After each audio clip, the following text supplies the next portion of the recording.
Shri Radha Govinda Dev Ki Jai.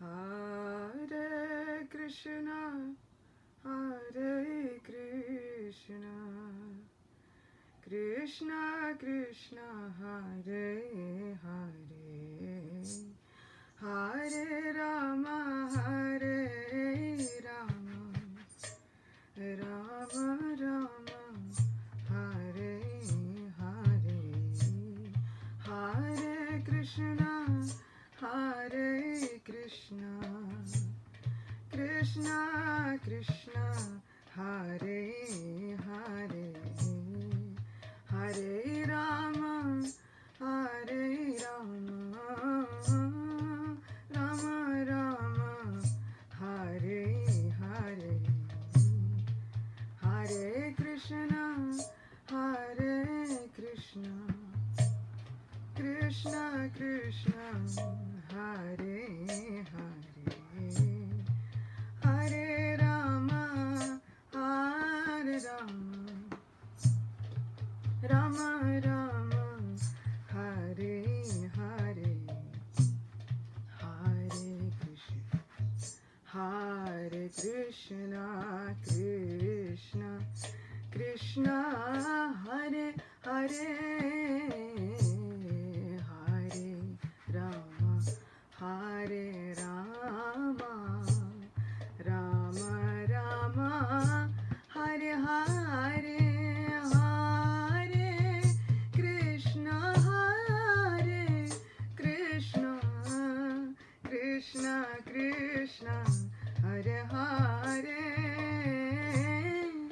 Hare Rama, Hare Rama, Rama Rama, Hare Hare, Hare Krishna, Hare Krishna, Krishna Krishna, Hare Hare, Hare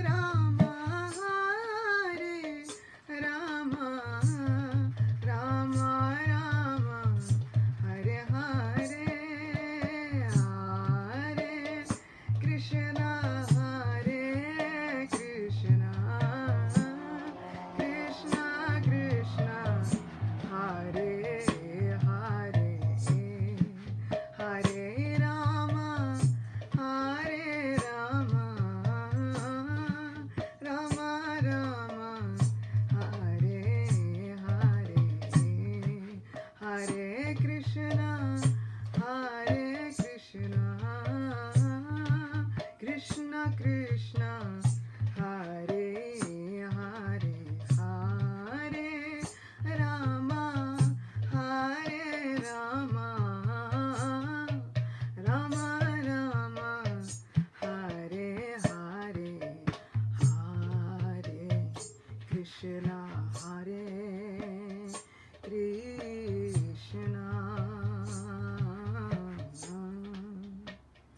Krishna Krishna, Hare Hare, Hare Rama, Hare Rama, Rama Rama, Hare Hare, Hare Krishna,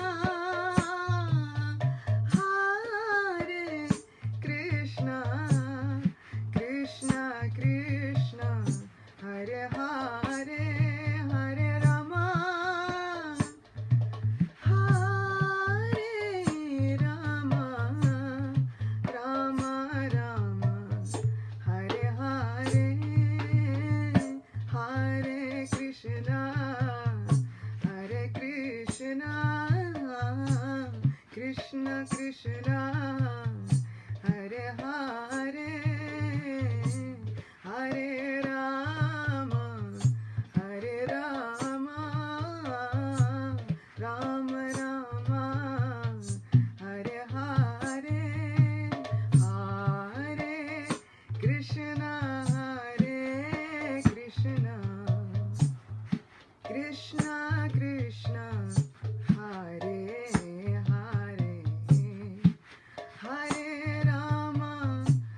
Shishirata Govinda Deva ki jai.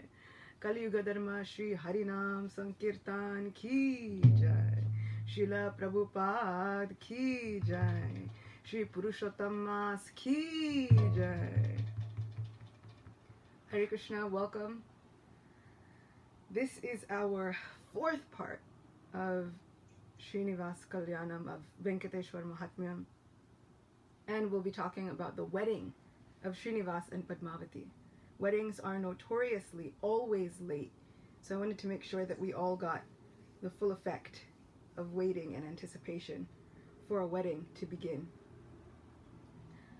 We will start very soon, but we have to make sure that we bring our minds to the right frame, the right atmosphere, and fill our hearts with the beautiful environment by singing Shri Jai Radha Madhava and making sure that we invoke the entire presence of Goloka Vrindavan and invoking the entire presence of Shri Radha Krishna and all of their associates. Jai Radha Madhava Kunja Bihari Gopi Jannavalabha Girivaradhari. Jai Radha Madhava Kunja Bihari Gopi Jannavalabha Girivaradhari. Jashodanandana Brajajana Ranjana Jamuna Tiravana Chari. Jai Radha Madhava Kunja Bihari Gopi Jannavalabha Girivaradhari. Jai Radha Madhava Kunja Bihari Gopi Jannavalabha Girivaradhari. Jai Radha Madhava Jai Radha Madhava Radhe Govinda Jaya Radhe Govinda Radhe Govinda Jaya Radhe Govinda Radhe Govinda Jaya Radhe Govinda. Shri Radha Madhava ki jai. Shri Radha Govinda Dev ki jai. We have to give a huge thanks to Keshava for joining us and playing Mridanga and making sure that we had the proper festival attitude. Thank you, Keshava. You're welcome. So we can now begin where we left off yesterday with our wonderful Venkateswara Mahatmyam. Yesterday we were brought to the Chola dynasty and we were introduced to the king of the Chola dynasty, Akashraj, and his wife, Dharani Devi. And they have a daughter named Padmavati. This Padmavati had seen Srinivas, who was none other than Sri Venkateswara, Lord Vishnu, who journeyed to the earth and adventured himself within the Tirumala hills. And he was chasing a rogue elephant. This elephant ran in the midst of Padmavati and all of her friends. And they got very afraid, but Srinivas came after. And then the elephant ran away. And so Srinivas and Padmavati fell completely in love at first sight. So today is the description and the culmination of this beautiful pastime. So we'll have the description of Srinivasa Kalyanam, the wedding of Srinivas and Padmavati. And we will find out just how their wedding happens to take place. So whether you feel you are more partial to Padmavati Devi, who is none other than Vedavati, the expansion of the goddess of fortune, or whether you feel partial to Srinivas, who is none other than Govinda, you can decide whether you are on the bride's side or the groom's side. But we will all be able to take part in this glorious wedding. And we'll find out exactly how everything takes place. Yesterday, Srinivas asked his mother, Bakula Devi, to journey to the kingdom of Akashraj and Dharani Devi and to ask them for the hand of their daughter in marriage. Bakula Ma was quite hesitant, understanding that they were just poor brahmanas living in an ashram in the forest under the jurisdiction and protection of Varaha Swami. Yes, if you like, one person is asking, can we be on both sides? That is the wonderful thing about Krishna's pastimes. We can be on both sides. So Bakula Devi is none other than Yashoda Mai. Yashoda Maya did not get the chance to perform Krishna's wedding. So she decides to return for this glorious special pastime that happens just at the beginning of Kali Yuga. So she returns just to be able to perform and arrange everything for her son's wedding. She sets out for the kingdom of Akashraj and Dharani Devi. In the meantime, Srinivas decides that he would like to add a little flavor to this pastime. And so he thinks, how can I ornament this pastime? How can I elaborate this pastime with more sweetness? And so he immediately takes the form of a gypsy woman. And he looks like a traveling fortune teller. And he has a stick and a basket, and he looks quite authentic. And he looks extremely tribal.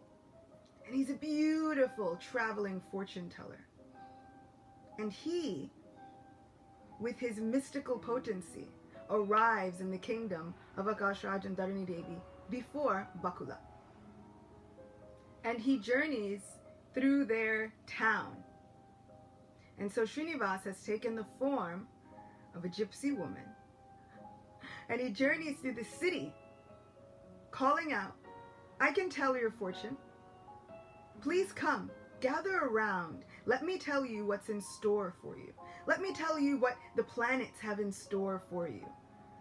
So many citizens come, and Srinivas makes wonderful jokes. Sometimes he tells someone, you will have a very long life. And sometimes he tells someone, your fortune is not so good. You're going to marry an old man that has several other co-wives. So in this way, he journeys through the city, making jokes and bringing up an atmosphere of delight and sweetness. He arrives at the kingdom of Akashraj and Dharani Devi. And he calls out, can I tell anyone's fortune? Is there anyone who would like to know what is in store for them? The maidservants come forward and they say, oh great mystic yogini, can you help us? Our princess has been very sick for so many days. She's been experiencing high fever. She won't get out of bed. She is unconscious. Sometimes she rambles on and we don't understand what she's saying. Can you help us? Srinivas, in the form of this gypsy woman, says, I can help. But first, you should call that chaste woman's mother. And so Dharani Devi comes and she sees the beautiful woman sitting before her and she says, I will tell the fortune of your daughter.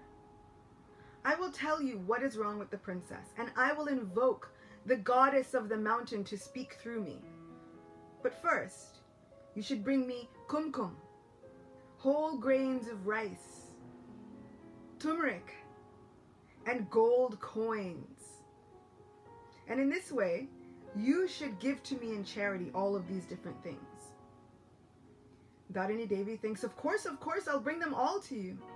She brings golden trays with all of the items that Srinivas has asked for. And Srinivas says, now I can access the goddess of the mountain to speak through me. He sits in meditation, and then he begins to speak. Your daughter met a stranger, a hunter, and he was chasing an elephant through the Tirumala hills, through all of these hills, and finally he arrived in the garden grove of your palace. All of these maidservants here, they all ran away. They left your princess alone. But this heroic gentleman, he protected her from the elephant, and he performed great feats. He was so kind and so gentle that your daughter has fallen in love with him. However, these naughty maidservants chased him away, and so now your daughter is lovesick.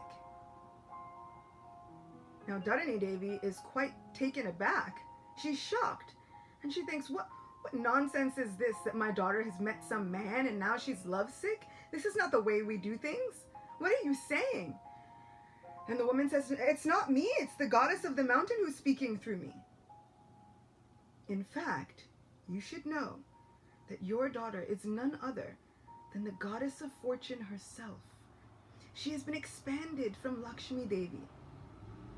And then this gypsy woman also tells the story of Vedavati, and how Vedavati had done so many millenniums of tapasya just to be reunited with Lord Vishnu. She says, this young man, whose name is Srinivas, is none other than Lord Vishnu himself. You should give your daughter in marriage to him. And Dharini Devi says, I don't know about all of this.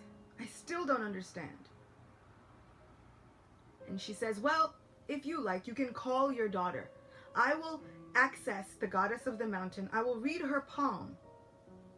And in that way, you will see if I am telling the truth or not. Dharini Devi calls forth Padmavati, who has been weak and who has been falling in and out of consciousness.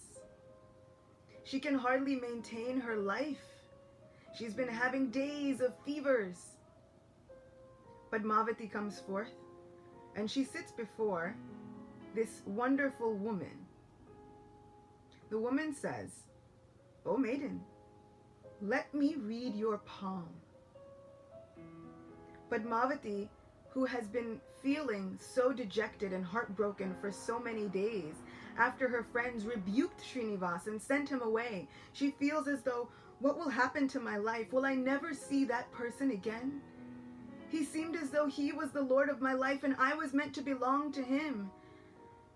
And now I feel as though all is lost. Better that I give up my life this very moment than to carry on, to try and be wedded to another. Padmavati hands over her palm to this gypsy woman. And the minute that her palm touches his, she realized there's something different about this woman. She feels the same overwhelming bliss in her heart that she felt when she locked eyes with Srinivas. And she looks up into the eyes of this gypsy woman and she thinks, how is this possible? I feel somehow as though everything is going to be okay. And Srinivas also is stunned, feeling the bliss of the touch of the palm of Padmavati. And he almost forgets himself and forgets his disguise. And he suddenly remembers that he's supposed to be telling her fortune. And so he holds her palm within his hands and gently looks at her fortune and says, yes, all that I have said is true. She is none other than an expansion of the goddess of fortune. She was Vedavati. She has been meant to belong to Lord Vishnu. She was born just for this purpose and this purpose alone. In fact, the mother of this personality is on their way right now. When she arrives, you should welcome her with a royal procession.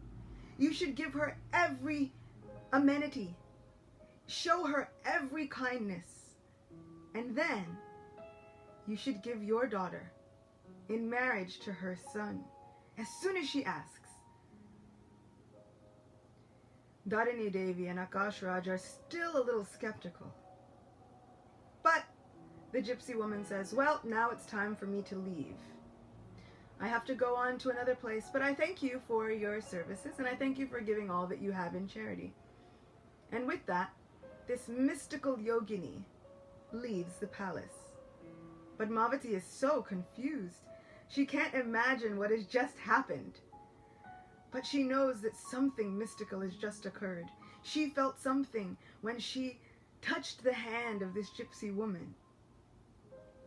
And so, with faith in her heart, and with an elated heart filled with hope that things will work out, she goes back to her chambers.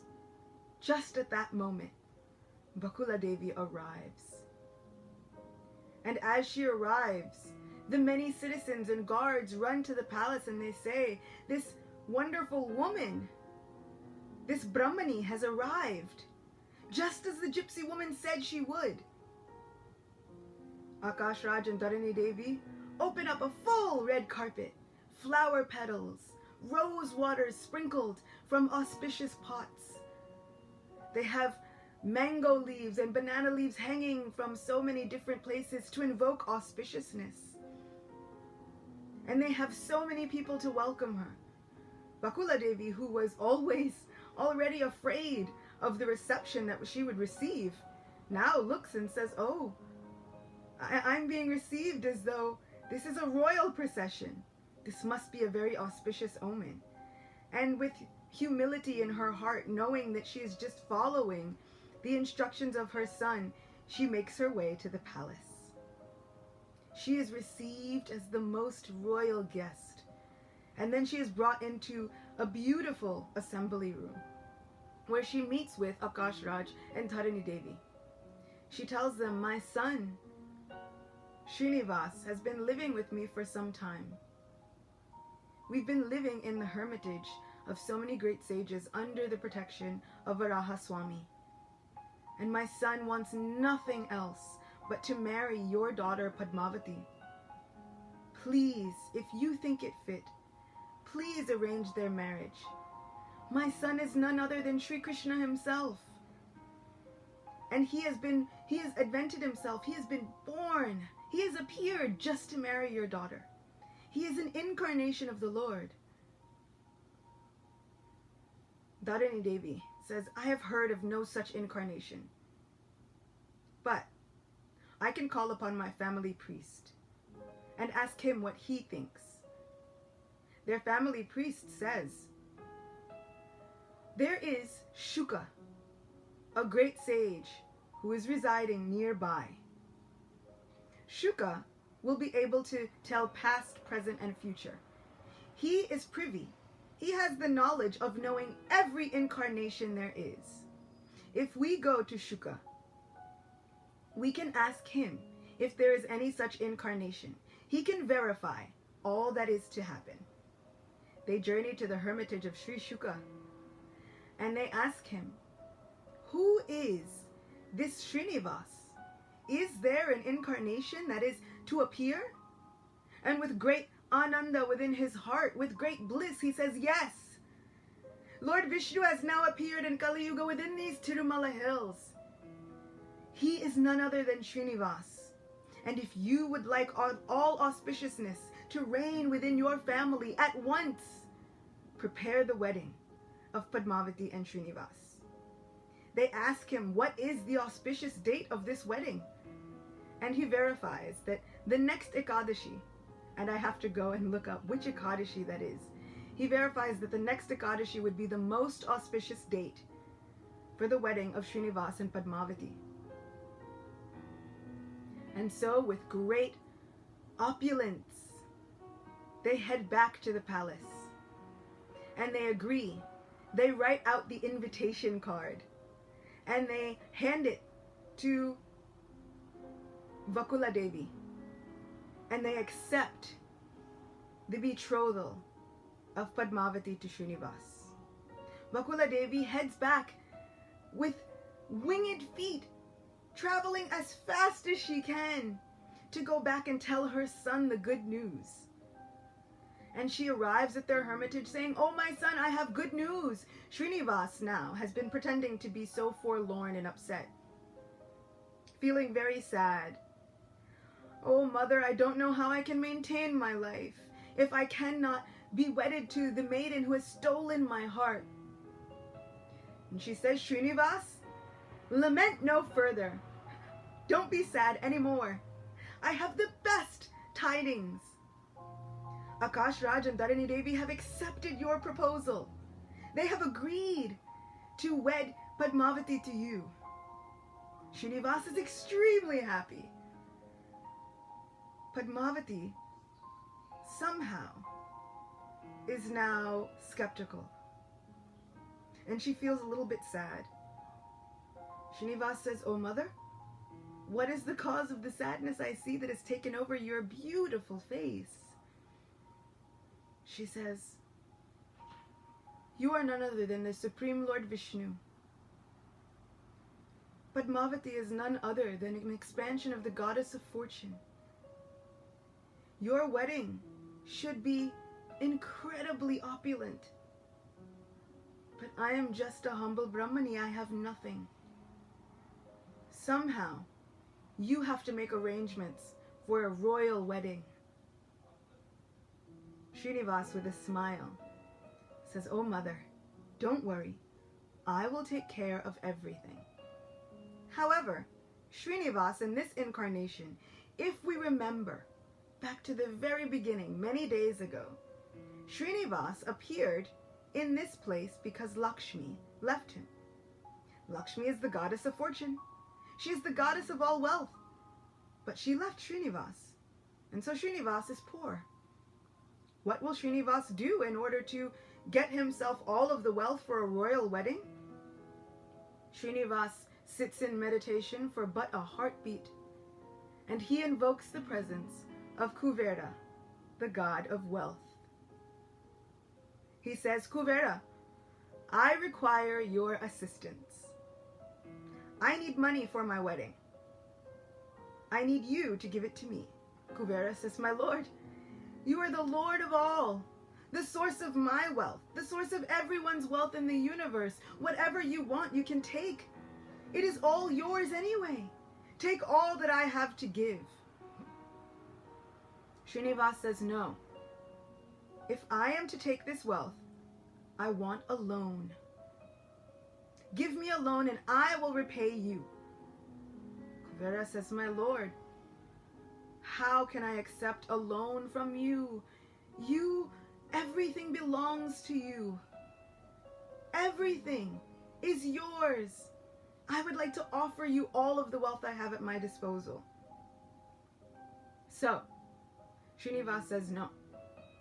I want to take a loan from you. I must set the principle. I cannot just take from my devotees. I want to repay you somehow." And Srinivas comes up with a solution. He says, "From now until the end of Kali Yuga, you give me 14 lakhs of gold, and I will repay you with interest.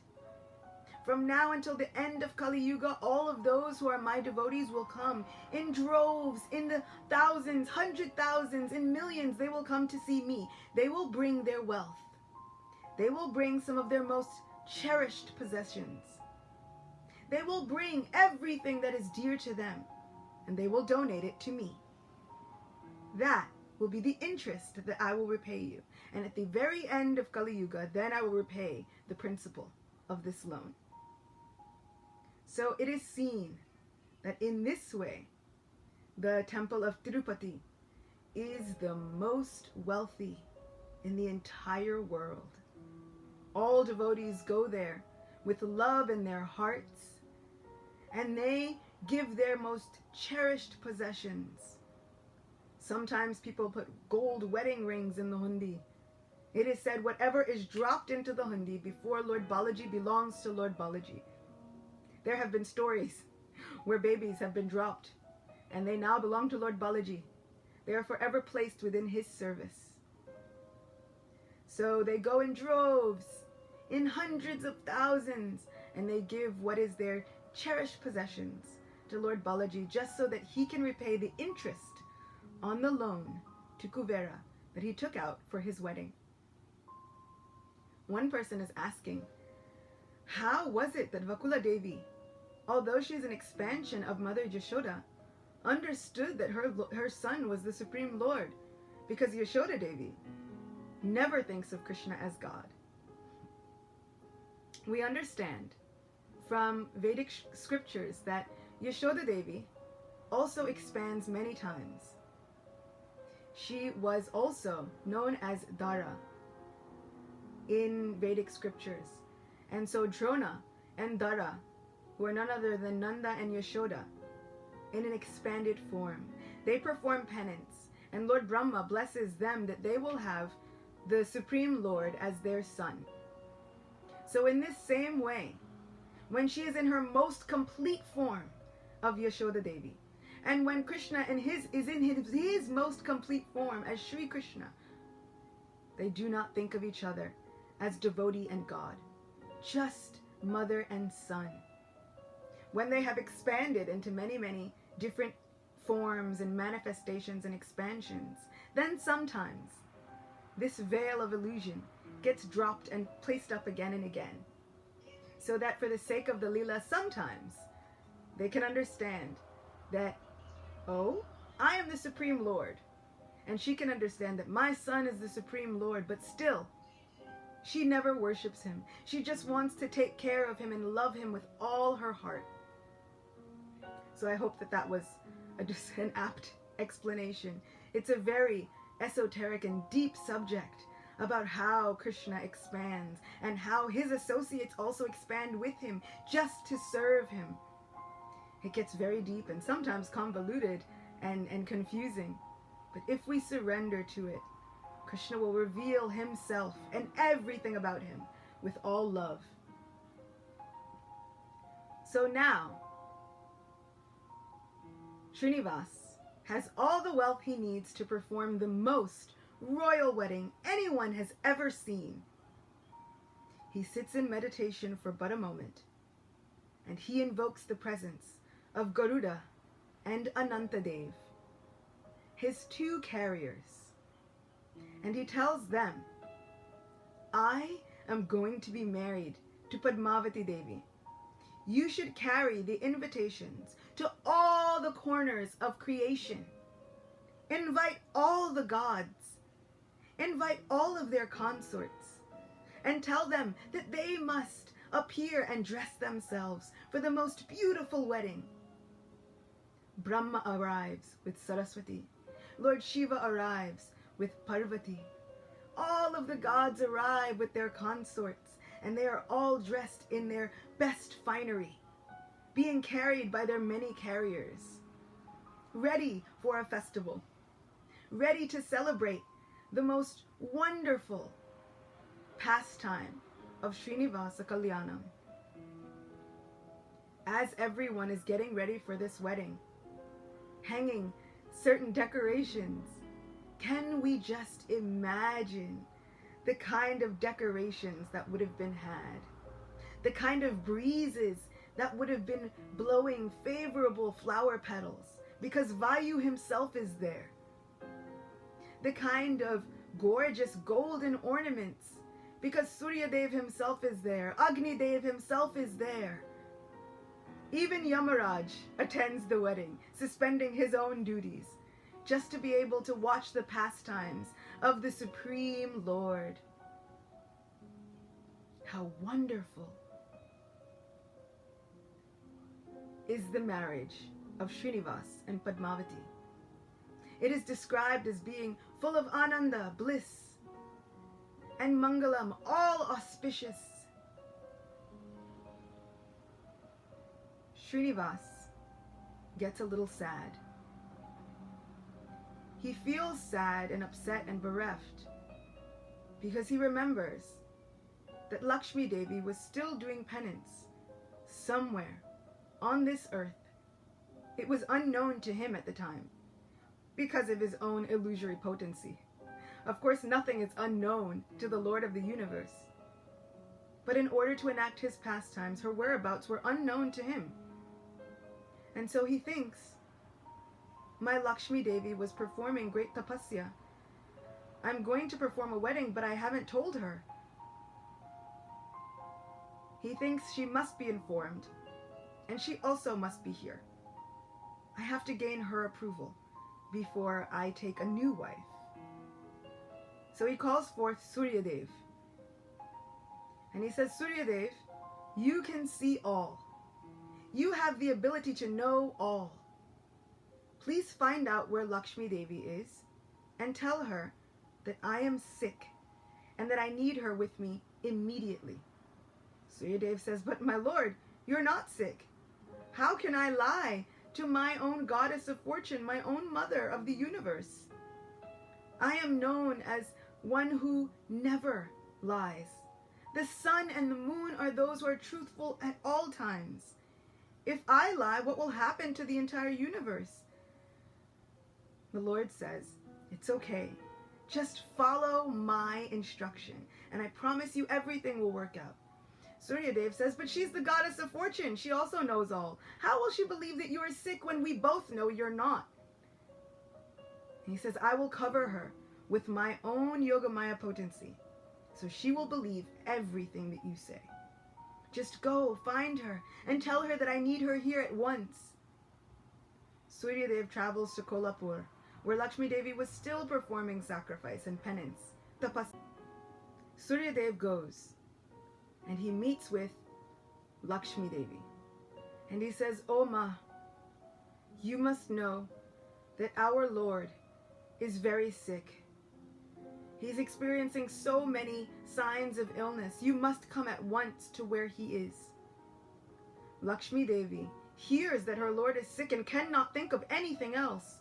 She comes out of her meditation. She says, oh, my Lord is sick. Take me to him at once. Suryadev and Lakshmi travel to where Srinivas is. And as soon as they get there, Srinivas pretends to be sick, lays himself out. Oh, I'm so sick. I don't know what I can do. I'm in such a state of anxiety. What will happen? Lakshmi Devi arrives and she sees Srinivas there and she thinks, oh, what can I do? How can I make him feel better? She arrives immediately and she begins to think, I will do anything to make my Lord feel better. And then she looks around and she sees that there are so many people present. In fact, all of the gods are present. And there are so many different decorations that bring auspiciousness. In fact, it looks as though someone must be preparing for a great wedding. She looks back at Srinivas, and Srinivas slowly rises up and removes the veil of his Yogamaya potency. And Lakshmi Devi immediately thinks, I know what is happening. You are finally going to adhere to your promise. You are going to keep that promise that you made me so many yugas ago when you promised that you would accept Vedavati as your own wife. Now she has appeared as Padmavati. I can understand everything. Not only do I approve of this wedding, but I am so happy for this day. I'm so happy that this day has finally come. And to show how I approve of this wedding, I myself will perform your auspicious abhishek, and I myself will decorate you for this wedding. So, Lakshmi Devi gathers waters from all of the sacred rivers and all of the sacred places, and she begins to bathe Srinivas with all of these waters and chandan and turmeric and all auspicious items. And she performs his consecration abhishek, his auspicious abhishek, and then she decorates him herself, making sure that his hair is beautifully beautifully situated. Each curl is placed with perfection, making sure that he looks his absolute best, placing a mark of auspiciousness upon his cheek to ward off all evil eye. She decorates him with all kinds of auspicious markings, making sure that the tilak upon his head is beautiful. She herself makes all arrangements. And then she says, "My lord, you are ready. Go, marry Vedavati, who has waited for you for so long." Lakshmi Devi herself disappears from that spot. Srinivas is now ready to marry Padmavati. He is brought to the mandap with such fanfare. So many shanais are playing. So many drums are beating. We have seen, we have heard the beautiful and tumultuous sound that occurs during South Indian weddings. And so they bring Srinivas to the mandap, where all of the gods are actually there, present, ready to give all of their blessings. And Padmavati is brought by her parents. And the marriage of Srinivas and Padmavati is performed.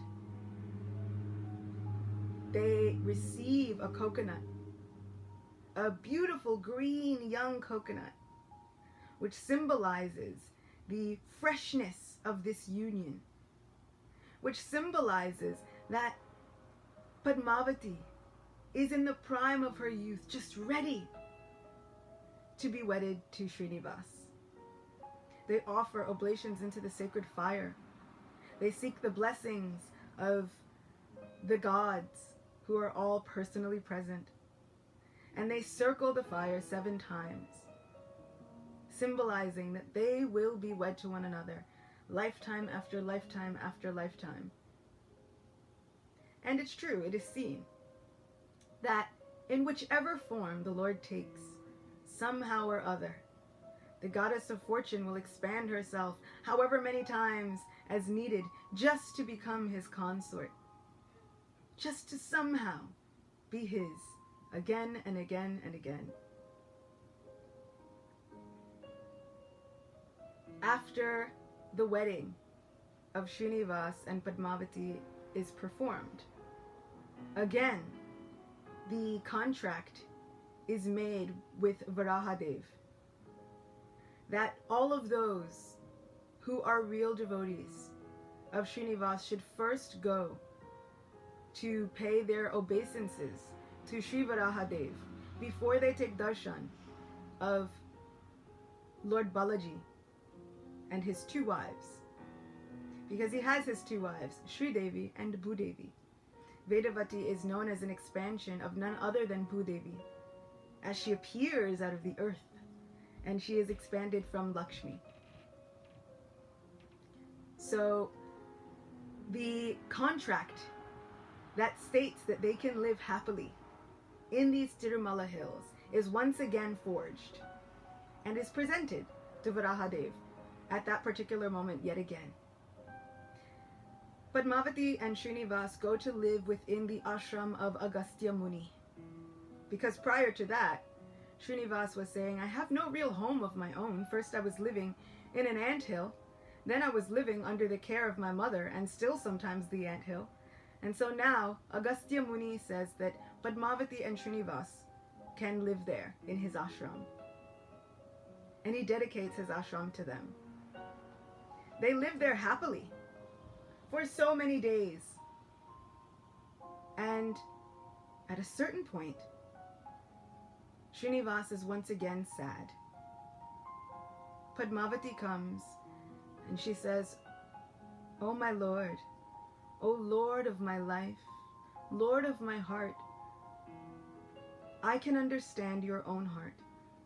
I can understand that the source of this very sadness is that Lakshmi Devi is not here with us. She left so long ago to perform her austerities and to perform her tapasya, but still you two have not been reunited. So the full reason for which you have taken this form has not been fulfilled. You should go to her. Find some way to bring her back. Srinivas has one doubt. He says, but how can it be that I live here with you? Will you accept Lakshmi? Padmavati says, it would be my absolute pleasure to share my home and share my life with Lakshmi Devi. I know that you are always meant to be with her. I know that your love for me can never be diminished if she is here. I know that you have the capability to love us both unlimitedly. Please bring her back. Srinivas says, do you think she'll even listen to me? So much time has passed. She has been performing tapasya for so many years. Will she even hear me? And Padmavati says, you are the Lord of all. You are the soul of all souls. You are the very heart of everyone's heart. I cannot imagine that Lakshmi Devi wouldn't listen to you. She must hear your plea. I feel within my heart that she is ready to come home. Go and bring her back. So Srinivas meditates, and he goes into deep meditation, and he finds out that he begins to meditate so much that the fire of separation in his heart begins to manifest externally. So now Srinivas externally is heating up with this fire of separation. And this fire begins to cause a very hot sensation throughout all of creation. So the same way when Srinivas was hungry, the entire creation felt this hunger. When Srinivas is heating up with this fire of separation, the entire creation begins to heat up with the fire of separation. They begin to entreat all of the gods to tell Srinivas some method. Tell him how he can be reunited with Lakshmi so that this fire can be dissipated. They tell Srinivas that Lakshmi is within Kolhapur. Srinivas immediately travels to Kolhapur. However, Lakshmi understands within her heart that Srinivas is coming. She had been meditating in one spot for so long. Understanding that Srinivas was there, she leaves that place. She takes shelter of Kapila Dev. She travels to the lower planetary regions and takes shelter of Lord Kapila, who is also none other than the Supreme Lord himself. She journeys to the home of Lord Kapila Dev and she asks him a great many questions. Meanwhile, Srinivas arrives at that place and sees that Lakshmi is not there, but she was meditating on a golden lotus. And so he consecrates that place with his very own hands. And he takes shelter of this golden lotus. He sits right where she was and begins to perform even more intense tapasya. Meanwhile, Lakshmi Devi is speaking with Lord Kapila. Kapila Dev says, "O Ma, you are the Lord of the universe. What advice can I give you? You were always meant to be with Lord Narayan. I understand that you felt within your heart some confusion and anger, and you felt so hurt seeing Bhrigu Muni's offense. But now, you should forgive the Brahman and forgive the Lord. Give up your anger. Give up this hurt in your heart. Forgive them both and become reunited with the Lord." Sometimes in our lives, we go through some of the most painful situations, and we think, I can never forgive the object that caused me that much pain. And sometimes we find that holding on to that anger, holding on to those painful situations, causes us the most harm. Instead of causing harm to others and making them feel as hurt as we've been felt, even if we've been hurt by them. Somehow this anger only hurts us. It winds up separating us from the Lord of our heart. It winds up creating an obstacle and an impediment on the path of our own devotion.